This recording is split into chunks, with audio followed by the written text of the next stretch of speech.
Predisposition syndromes are associated with other tumors, but here's the interesting thing. We think of these situations as being more lethal, but the reason why these cancer predisposition syndromes are more lethal is because they typically lead to cancer occurring earlier in life at a time in which screening for that particular malignancy is not offered. Example. Not many of you, I hope, have a lot of 20-some-odd-year-old women with breast cancer in your practice. We typically don't offer mammography or ultrasound. And yet somebody who has a BRCA1 or 2 mutation is at a considerable increased risk for developing breast cancer in their second or third decade. So what we have found out is that for the most part, tumors that occur in women with these cancer predisposition syndromes actually don't act any differently. Not better survival, not worse survival. You can't tell the difference under a microscope. Now, perhaps down the road we'll be able to use this unique genetic characterization for better treatment, etc. But for now, essentially, these tumors all act the same. What happens is if we don't know that this individual carries this bad gene, we don't know to look for it, and that's the problem. This all gets back to a fundamental concept of cancer development named after a physician by the name of Alfred Knudsen, who put his theories forward in the early 60s, and in fact it is still very much in play. Essentially, for cancer to develop, two things have to happen. There's step one, which either can happen. You go out in the sun, you get sunburned a lot as a young person, or you inherit that gene from your parents. But in order for the cancer to develop, you have to have the second step. And it has to happen, and in a particular time frame. So not everybody who inherits a BRCA mutation gets cancer, and clearly a lot of people who don't have BRCA mutations get breast and ovarian cancer. Essentially what we're talking about, although I am going to mention one new gene that may not work in the same way, is that tumor predisposition syndromes, solid tumors, and that's what we're talking about. We're not talking about leukemias and lymphomas today. Act when the genes that suppress tumor growth are mutated or are made absent. So BRCA1 and 2, when there's a mutation in that, essentially the jailers who are responsible for monitoring the jail and the prison are gone, and the inmates are running wild. That's what a tumor suppressor gene is. That is what a mutation is. Now, with leukemias and lymphomas, it's the other way around. You get a mutation that activates certain physiological, nuclear, etc. processes. And again, you see over here, this is a very brief comparison between oncogenes, which we're, for the most part, not talking about today, and tumor-suppressing genes, which is what we are. It inactivates the genes, and it primarily leads to the development of solid tumors. So why do we, in fact, want to do cancer risk assessment? Now, I want to first start off by saying what we need to do is to get rid of certain language that we use. When you talk to a woman or a man and evaluate their family history, you're not doing genetic testing. Genetic testing right now, this may change in a few years, but for right now is clearly not for everyone. What we need to do in our practice is what I call cancer risk assessment. Tell me about your family history. Tell me about your personal history. And some of the slides coming up are very busy. We're not going to go through there, but it really gives us some sort of foundation for who we should be offering genetic testing for. So we need to offer cancer risk assessment essentially universally in our own way. The American College of OBGYN supported this several years ago with a technical bulletin. It raised a lot of ire in not just the OBGYN community, but women's health community, because why are we offering genetic testing to everyone? We're not offering genetic testing to everyone. We need to find out if there is a higher likelihood that that individual in our office may have inherited a cancer predisposition gene. But for the most part, what cancer risk assessment allows us to do today, and for the foreseeable future, is in fact to determine what that woman's ultimate risk is for developing, in the case we're going to talk about today, breast and ovarian cancer. This allows us to offer cancer testing, gene testing, to appropriate people. You clearly don't want to offer genetic testing to inappropriate people, because a negative result is going to be interpreted as, oh, I don't have a risk of developing, an increased risk of developing cancer, and that may not be true. I'll give you another example. If you have somebody who, if you look at their family history, is at risk for Lynch syndrome, another cancer predisposition syndrome, and you offer them a BRCA test, well, they're clearly going to be negative, and you've actually not done that woman any benefit whatsoever. You've given her false negative, in a sense, information. So we want to offer the right test to the right people. A positive status will impact the way we provide surveillance, intervention. If we do know that a family has a particular mutation, finding a negative result in an individual completely changes our approach to them. The phrase that I like to use is, you take that sword of Damocles that hangs over all of our heads, and you get to push it up a little further away from that woman's head. So if she carries a mutation, you can offer risk-reducing surgery. Obviously, there's critical information for family members and for the younger women. And in fact, what we're seeing in our program, we have one of the largest ovarian cancer early detection programs in the United States. What we're seeing in our program is a lot more younger women in their 20s who've gotten tested, who are positive, and who are making coherent and rather mature decisions about reproduction in their lives. Using oral contraceptives to prevent the development of ovarian cancer, not impacting their risk for breast cancer, and then making decisions about having their children so that they can take important steps to reduce the likelihood that they're going to develop ovarian cancer. So we have lots of genetic testing in women's health. Again, we've heard a lot, especially this week, about HPV, but also gonorrhea is utilizing genetic testing in this day and age. That's more somatic, but when we're looking at germinal, which is what we're talking about, we evaluate the germline of our patients more and more when we look for carrier screening, cystic fibrosis, Jewish genetic disorder, universal genetic screening, which is coming and is a bit scary, but it is coming, whether or not you're going to test for 100 or 200 or 500 disorders. You're going to evaluate your patients for an increasing number of conditions. My only concern as a geneticist is, what are you going to tell these people about these particular disorders? And then finally, cancer genetic testing. So let's talk a little bit about cancer genetic testing. The big one is HBOC, hereditary breast and ovarian cancer syndrome, and it involves BRCA1 and 2, two distinct genes. BRCA1 is on chromosome 17, BRCA2 is on chromosome 13. They have similar, but not, or they have comparable but not similar increases in risk of breast and ovarian cancer. And for the most part, it is breast and ovarian epithelial cancer that are impacted by people who have a mutation in BRCA, but also pancreatic cancer, possibly prostate cancer in men, although that's really plus minus. Lynch syndrome, what used to be called hereditary non-polyposis colorectal cancer, addressing that Saturday morning, is the result of mutations in one of 6, but mostly one of 4, multiplex mismatch repair genes, essentially genes that are involved in repairing the DNA in damaged cells. So you're saying, geez, DNA damage? All the time. Go outside, get that sunburn, DNA damage. One develops melanoma when those repair genes don't work as well anymore. So what we find with Lynch, with these particular mismatched genes, is an increased risk of colorectal cancer, endometrial cancer, and ovarian cancer. Now, there's arguments about, and there are others. There's thyroid cancer, actually melanoma as well. There's a pretty robust discussion. I don't believe that breast cancer risk is considerably increased in women with Lynch.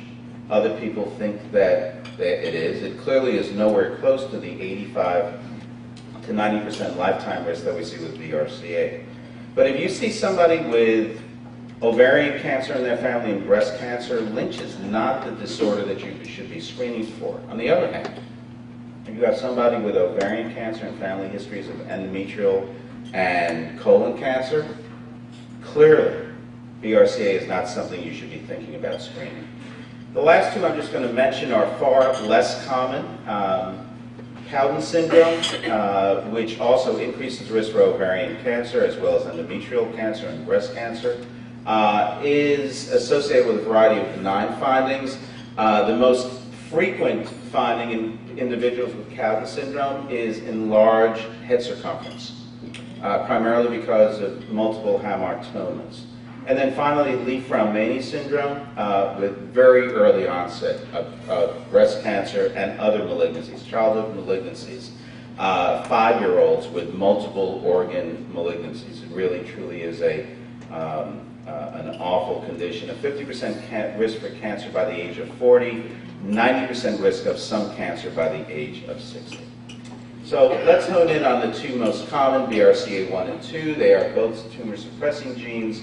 They are inherited in a dominant fashion with very high penetrance, meaning you get the gene, you're likely going to have the phenotype or the cancer development. Again, it's found on chromosome 17, 85% lifetime risk of developing breast cancer, and you see the numbers here. But the one surprise that a lot of people have is that, you see somebody with breast cancer, let's say in their early 30s, and you say, wow, this person clearly has a genetic predisposition to cancer. And while I may not argue with that, clearly that individual has a higher likelihood. Just take a look at the yellow figure here. 10% of women with breast cancer under the age of 35 are mutation carriers. That means 90% are not. So this test is not the diagnostic panacea that so many of my colleagues feel that it is. Even in the group of women that is likely to have the highest likelihood of cancer predisposition, this test is only positive in 10%. So it's important, it's a great step forward. It clearly is not the kind of screening modality that we feel we could apply, definitely not to the general population, but even with caution to the high-risk population. And a 40 to 60% lifetime risk of developing ovarian cancer. Here we see in the red and the blue, the red is the increased risk of breast cancer, the blue is an increased risk of ovarian cancer, and in the pink and the two lighter, the light and dark pink are the baseline risk for breast and ovarian. BRCA2 is on chromosome 13. The breast cancer risk is about the same. The ovarian cancer risk is somewhat less.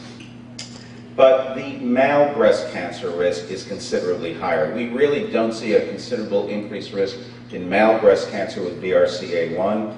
We see a 100-fold increase with BRCA2. And I will tell you, the one historical feature or event that invariably has me offering genetic testing is any male family member with breast cancer.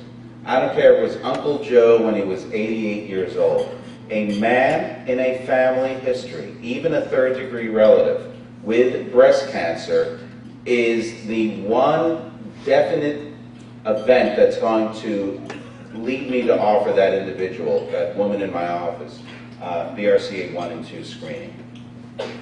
So again, as you see in the blue here, the blue line is not as pronounced as it was with BRCA1. The red line increase is about the same. Now, in certain populations, we have some benefit or some somewhat easier approach to screening. The two that are the most widely considered for founder mutation analysis are Eastern European Jews or Ashkenazi Jews. And one that we don't see too much, although I probably send in one of these a year, is in the Icelandic population. And these are the results, as we see with other either socially or geographically isolated peoples. Particular mutations increase in frequency. So amongst Eastern European Jews, there are 3 founder mutations. 2 on BRCA1, 1 on BRCA2. I tend to call this, when we order this, the kosher cocktail. It makes up about 97% of the mutations in the Eastern European Jewish population. It's a lot cheaper than sequencing, than doing the full analysis. And typically, a lot of people don't know what kind of testing they have. I then ask them how much they paid. If they paid about $300, they had the kosher cocktail. If they paid $3,000, they had sequencing. So if they know how much they paid, I can find out exactly what they had done. With Icelanders, it is one mutation, gene mutation on BRCA2 makes up 7% of all ovarian cancers in Iceland. 7%, that's an incredibly high number. For everyone else, however, sequencing is what's needed, unfortunately. And like with a lot of other genetic conditions in the United States, as our country has become less endogamous, I was going to insert a political statement here, but you know what, I'll just go forward. I think you probably all know what I'm probably going to say. But as we have become a less endogamous society, meaning we are less likely to marry within our own racial and ethnic group, these particular genes that have stayed in high frequency in certain racial and ethnic groups is going to be reduced amongst people who identify them as such, but is also going to increase in the population at large. So we see that with Jewish genetic disorders. We're going to see it also with these particular cancer predisposition genes. Ovarian cancer is also in Lynch syndrome, HNPCC. The ovarian cancer risk in Lynch is a little less than even we see in BRCA2. It's about 8 to 10% lifetime risk, but still considerably higher than the baseline risk of about 1.5%. Now, screening for Lynch is different because we don't evaluate most people with genetic testing who are at high risk. We try to evaluate tissue. So if somebody has a colonoscopy, they have a dysplastic polyp removed, we want to get that tissue and look for the absence of certain proteins. Unless somebody meets the rather rigid and robust criteria of either Amsterdam meeting or the Bethesda meeting, we, for the most part, choose people to screen for Lynch mutations based on tissue, endometrial or colon for the most part, rather than their family history. Although, again, if they have a considerable family history and they meet those Amsterdam or Bethesda criteria, then we would go ahead and offer testing. I mentioned there were 6 genes. There are really 4 of any clinical relevance. As you see here, they're all distinct genes on chromosomes 2, 3, and 7. And again, they're involved in correcting the single base pair mistakes that occurred during DNA replication. And again, just getting a picture of the mismatched repair genes. The big issue with Lynch, or the most common malignancy, is colorectal cancer. There's an 80% risk of developing colorectal cancer, and the mean age of development is 44 years, so younger than we would start screening. Also, a far higher likelihood of ascending colorectal cancer, or colon cancer. Frequent synchronous and metachronous colorectal lesions, and again, 1 of 4 mutations. But what's interesting is, despite this very high likelihood of colon cancer, the majority of women with a Lynch mutation will actually present with endometrial cancer that tends to occur even earlier than colorectal cancer. So, when you do have that individual and there's some sort of family history of endometrial colon cancer, please, please, please, when you do that endometrial biopsy and it comes back hyperplasia or early malignancy, think about sending that specimen for further analysis, if there is in fact a family history. Well, talked about BRCA, talked about Lynch, those are the big 2. I had to put something that we've been working on at Northwestern. And this sort of takes something from the oncogene world and brings it to the tumor suppressor world. In 2010, there was an article published that talked about a genetic marker that had been associated with non-small cell lung cancer that was evaluated in non-selected women with ovarian cancer, and in fact found that this KRAS variant was found in 25% of these cases. And as we've gone forward, we've also found that this KRAS variant was in fact associated with a higher likelihood of triple-negative breast cancer, estrogen negative, progesterone negative, HER2 negative. So, we are currently now taking a look at our large batch. Again, we have over, I think, 28,000 specimens, and looking at our various risk assessment for ovarian cancer to see whether KRAS could in fact be included in a cancer predisposition risk assessment. The study will be starting, I believe, in 2 months. We should have preliminary data, hopefully a year from now or so. We'll definitely have preliminary data in a year.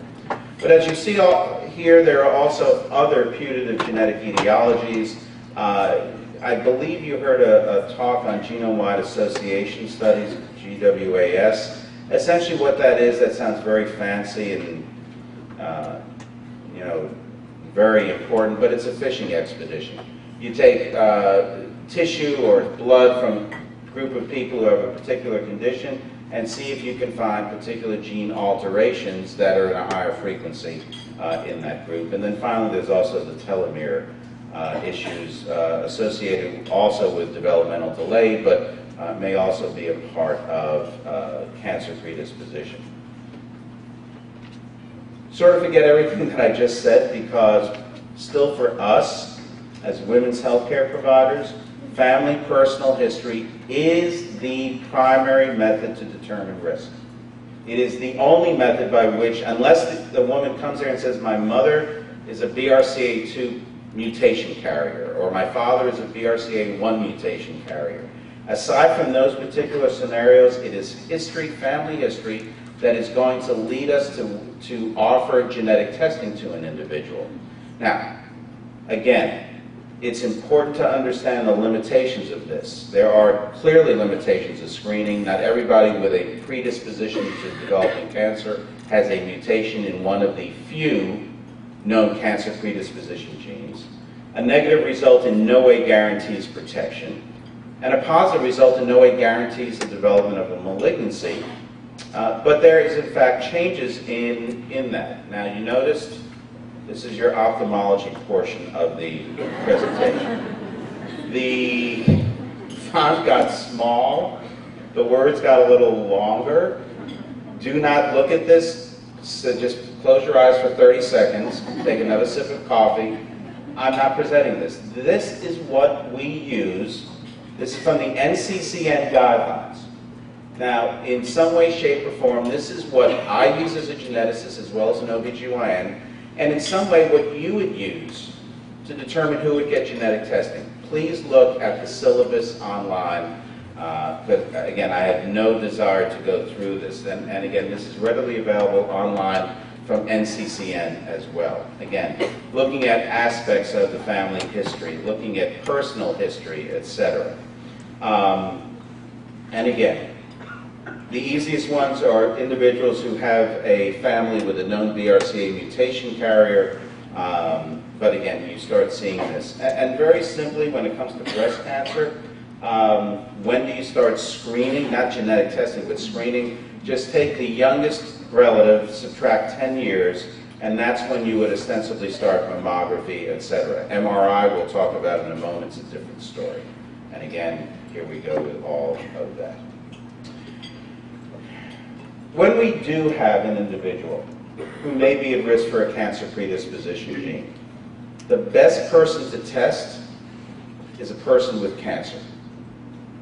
It may be easier to test the person sitting in your office, but the best person to evaluate for that gene is an individual with a candidate malignancy. And that sometimes is a little difficult, sometimes it's impossible. Sometimes everybody with cancer in the family has died. Sometimes my patient in my office isn't talking to her sister who has ovarian cancer. Yes. There's nothing different in the cancer world than there is in the regular OBGYN world. But whenever it is possible, try your best to test somebody with cancer. Closest relative with cancer. Now, the three letters that are the bane of my professional life and actually is going to become more common, is VUS, variant of uncertain significance. What this means is that there's an alteration of the gene sequence of a particular gene, but we don't know whether it is associated with an increased risk of cancer or it's just a polymorphism. About 12% of all women tested for BRCA mutations end up with a VUS. It needs to be discussed on the front end. Now, whether this is going to be you or the genetic center that you send the patient to for testing, doesn't matter. You need to be aware of this because if she finds out that she has a VUS, she's invariably going to come back and ask you, what do you know about this? The best thing for all of you to do is when she calls to hide under the desk. Because most geneticists don't really know too much about it, and there really is nothing to know about it. It's a change in the sequence that we don't know whether it's deleterious or not. There does not go by a week in my office that we are getting updates, in this case mostly from Myriad, but some other laboratories with other cancer predisposition gene testing, that I'm not getting an update that this particular mutate or sequence is now probably deleterious, or this sequence is now probably benign.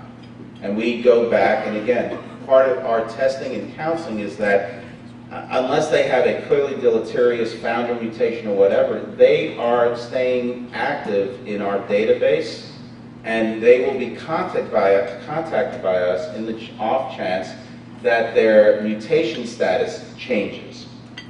And yes, we even do get changes in results that were described as negative or described as deleterious. So this continues to be an ongoing process. It's a bit frustrating, but when you get these three letters, when you get their result of variant uncertain significance, the management really then depends on what is the family history that brought her there.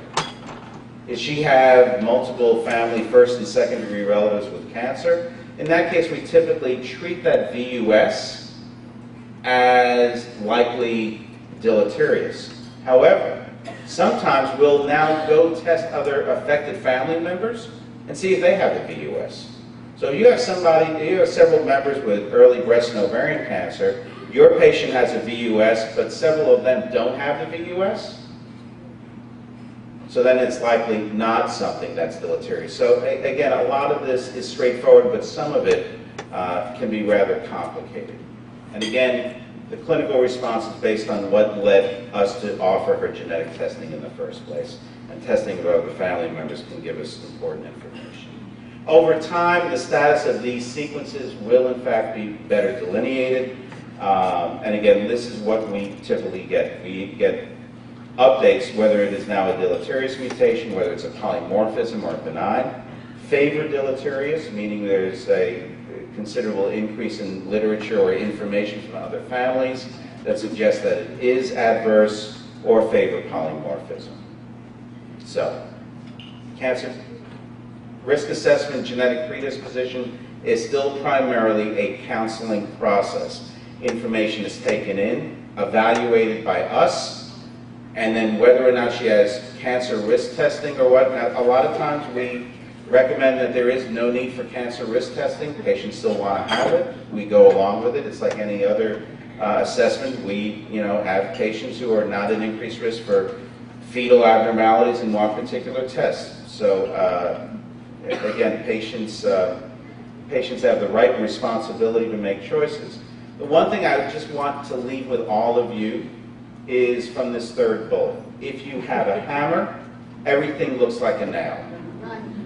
If you feel comfortable with BRCA testing, you're going to test everybody with an increased cancer risk for BRCA, and you just have to be careful. You have to look for that colon and endometrial to see if you really should be looking at Lynch. You have to look at the age. If you have a lot of adolescents and children with cancer, it's likely not BRCA. BRCA does make for a younger presentation for the disease, but not in childhood. You have to look at leafromania. If you start seeing thyroid cancers and other things like that, and she really has a big head, it's probably not BRCA either. You're not going to go back on Monday and look at everybody's tape. We do have our tape measures in our office. All right. So how do we manage patients who are at increased risk? Again, you know the numbers, and if you'll pardon the expression, the numbers continue to suck. They really are awful. 250,000 or so new cases each year. About 40,000 women die each year from breast cancer. It has decreased in years past, but actually it appears to be increasing again. Ovarian cancer is about really static, 24,000 new cases each year with 15,000 deaths per annum. So again, that relationship of new cases to deaths indicates the very profound lethality with ovarian cancer. Our clinical implications for testing is to improve the ability to assess risk and therefore change surveillance. Let's start with breast cancer. We really have very few options for women at increased risk aside from surgical intervention. Increased surveillance, yes, but few conservative preventative options. We don't have pills. Yes, there's tamoxifen. Yes, there's aromatase inhibitors, but they invariably take a considerable systemic toll on that patient. Again, this is determining risk, and you start seeing where you go and put this information in to these risk models, the GAL model. These are readily available online, and I'm not going to make a recommendation of one versus the other. Every model that you use has some sort of limitation. There is no perfect model. There is no one that's better than the other, whether it's BRCA Pro or GAL or whatever. Use one, stick with it, understand its limitations, but stick with a particular model that you feel comfortable using. Again, when we take a look at people who are at increased risk, those with a 5 to 10% chance of having hereditary breast and ovarian cancer, not necessarily BRCA, there are likely other genes that we don't know about. But you see individuals with breast cancer under the age of 40, bilateral breast cancer, Jewish women under the age of 50, 2 or more close relatives. What about those with greater than a 25%? Personal history of both breast and ovarian cancer. Again, you can read it here. Have breast cancer under the age of 50 and a close relative with ovarian cancer, or a male with breast cancer. So this sort of gives you a scenario of what these high-risk groups look like. Who do we start offering different evaluation for? As I said, we typically use the earliest or the youngest relative minus 10 years to start mammography, etc. Obviously, all post-pubertal girls who are coming in for an evaluation should in fact be having some sort of breast evaluation, especially after the age of 20, unless again there's this profound family history of childhood malignancies. MRI. Just briefly, MRI is the perfect combination of the good and the ugly. It's not really bad. It is clearly a far more sensitive approach to delineating early malignancies, but it's also a far less specific approach. So you're going to do more biopsies. And the reason why we don't offer this to the general population is the angst of having a breast biopsy in addition to the pain and discomfort, and then waiting the 3, 4, 5 days for the results. So we use MRI only in those people who have, as you can see, a greater than 20% lifetime risk for developing breast cancer. So the MRI mammogram essentially every year.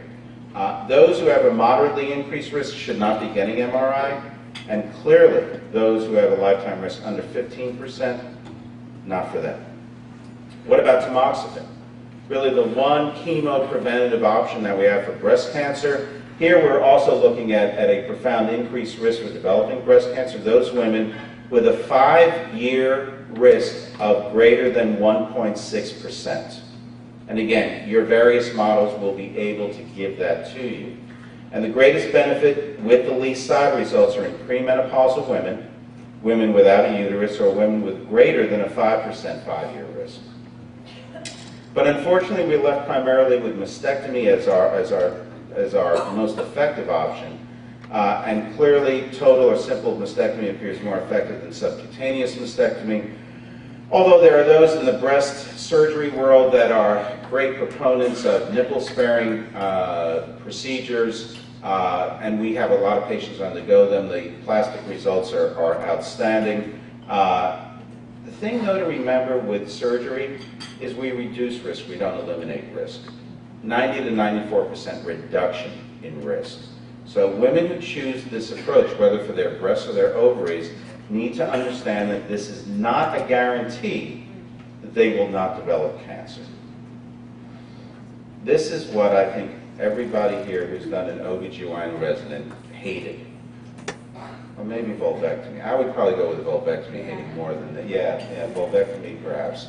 But this was a close second. This horrible appearance upon opening the abdomen, although for the most part it was never a surprise. The patient, presented with several-month history of bloating, increasing abdominal girth, fatigue, etc., and you'd open the abdomen and see this horrible-looking situation. Again, we're not dealing with a precursor lesion like an earlier cervical cancer or even an endometrial cancer. I'll give you a little bit of my own personal opinion about ovarian cancer, and it's really going to be the bummer of the morning for you. Baseline population risk for ovarian cancer, 1.5%, and again, you start seeing here, you have one first-degree relative that bumps to 5%, two first-degrees, 7%, hereditary ovarian cancer in the absence of breast cancer, about 40%, and then the BRCA mutations again. Risk reduction. Now here, we have great surveillance with breast cancer, mammography, MRI, ultrasound, etc. We have no effective screening. Do not get swayed that ultrasound that you're having this patient or the CA-125, it is basically believing in a false god. Patients wrap their arms around those ultrasound results. We do as well. I do as well. The reality is that it does not work to screen even high-risk patients for ovarian cancer. What we can do for ovarian cancer is prevent it, and we can prevent it even without surgery. Birth control pills, incredibly effective.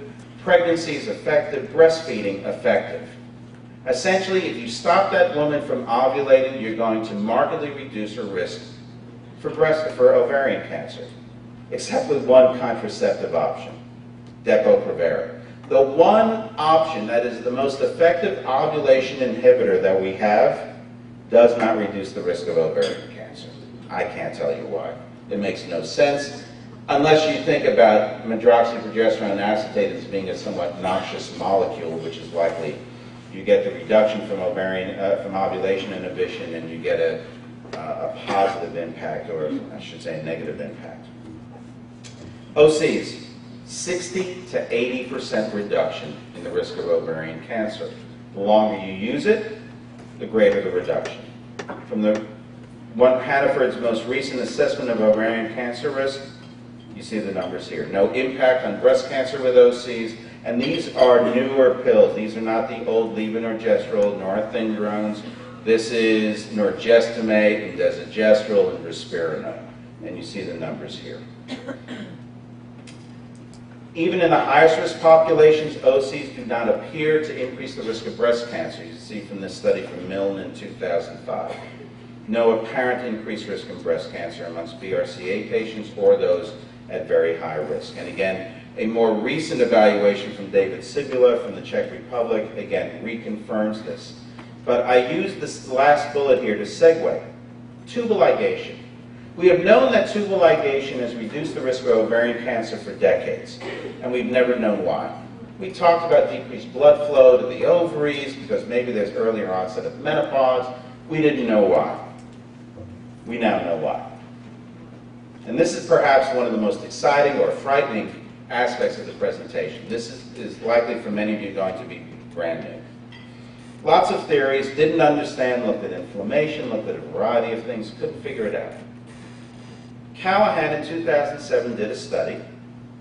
122 BRCA mutation positive women undergoing BSO, removal of their tubes and ovaries. In this group, asymptomatic, healthy, there were 7 malignancies. All 7 malignancies were within the tube and not the ovary. All 7 of them. And that led to an entire change in the pathology world in looking for malignancies. And what has come from this, and it's actually a previous professor of mine, Chris Crum, who when I was at Cornell was a pathologist at Columbia, and we used to actually go to Columbia for our pathology. And they have coined a new language of STICs, serous tubal intraepithelial carcinomas, and SCOUTs, secretory outgrowths. And what we now know is that in BRCA mutation carriers, perhaps up to 80%, you heard me right, 80% of malignancies start in the tube. We don't know in non-mutation carriers. We have an idea that it may be as high as 20 to 30% though, but we don't know for sure. And this is what it looks like. This is tubal epithelium, and as you can see in the middle there is severe dysplasia, and actually it's an early malignancy. This is a STIC. So we now know why tubal ligation works. It has nothing to do with blood flow, it has nothing to do with inflammation. We were in fact, whether we were doing it, with a laparotomy and, schlepping up a knuckle of tube and tying it off and cutting it out, cutting off the blood supply to it, we now know why tubal ligation works. And in fact, where this is going is what we've started now for women who are BRCA positive, who are young and done with childbearing. Instead of taking their ovaries out, we have started taking their tubes out to temporize that so they don't go through surgical menopause. We don't know how well this will work. We haven't, obviously this is done under IRB approval, but we feel very confident that we can give them effective risk reduction without the noxious aspects of surgical menopause, especially for women in their 30s. How does population-based screening work? It doesn't. This is the PLCO study that was published last year. As you can see here in the intervention group, there were 5.7 diagnosed per 10,000 versus 4.7 in the routine care group, but take a look at the deaths. Absolutely no difference, actually slightly higher, though it's not statistically significant. And as you can see here, this is very clear. Annual screening for ovarian cancer as performed in the PLCO trial. Now we have a lot of issues with the way they screen, but regardless, does not reduce disease-specific mortality, but does, and I added that emphasis, increase invasive medical procedure and associated, spelled wrong, harms. So, not yet. All the things we do, we feel good about, make us feel good, but actually have absolutely no benefit whatsoever. None of these screening approaches have been shown to reduce mortality.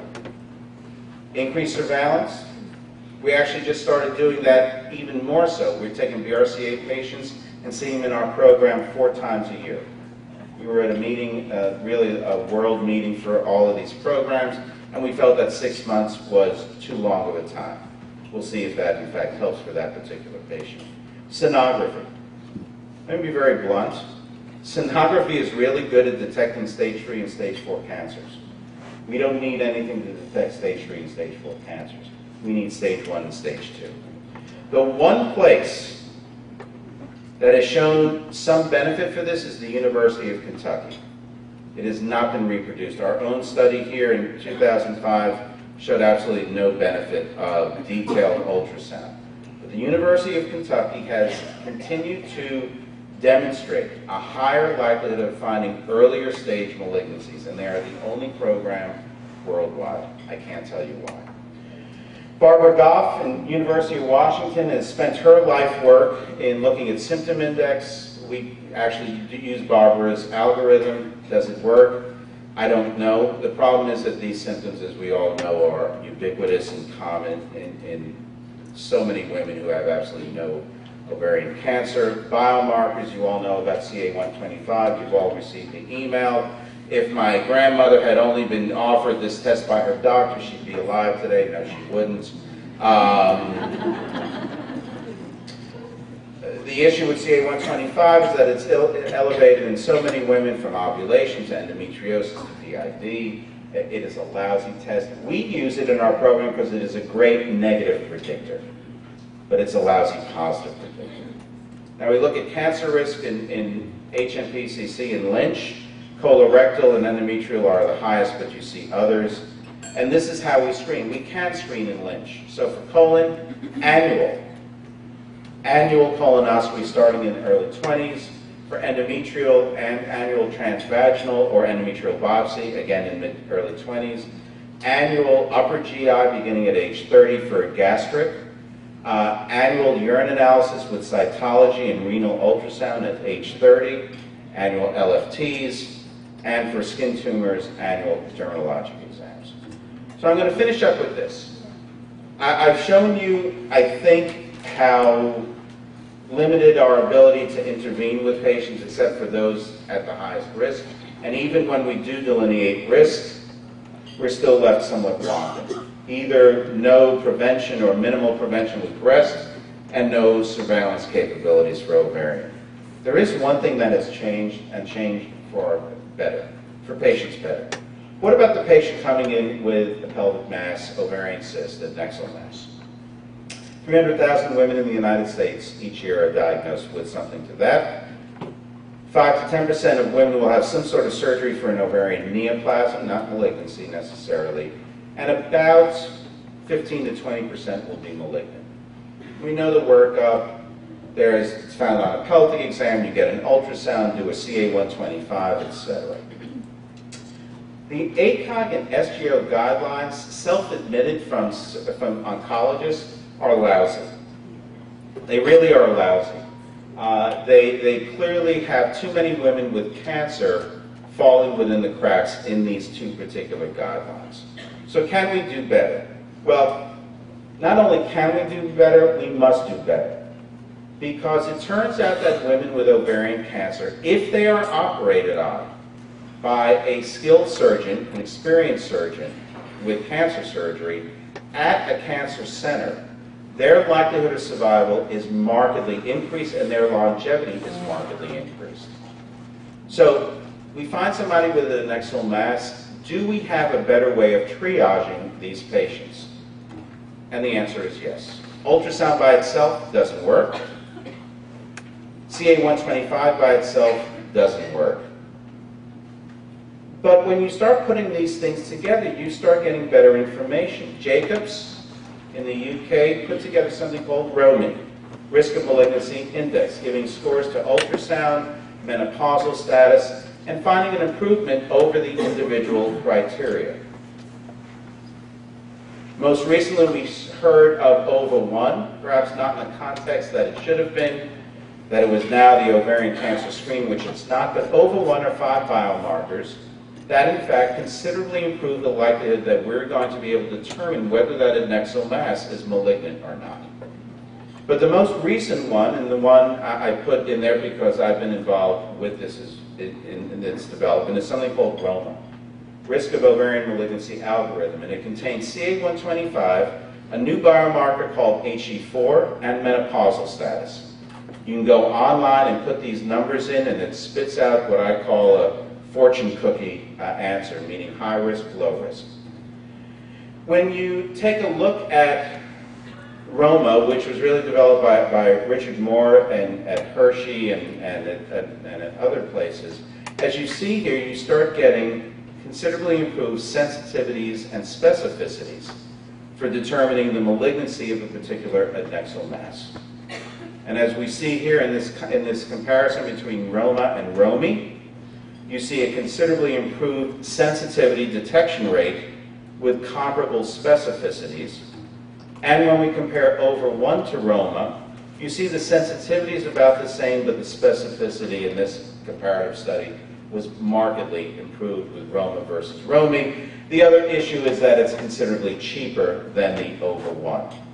Now, I will tell you this, I don't care what you use. I don't care if you use ROMI, OVA1, or ROMA. We use ROMA, again, for cost and for ease of use, but I don't care which one you use. But if you have somebody with an adnexal mass, and while that is a serious finding, please apply one of these algorithmic evaluations so that you at least have a better understanding of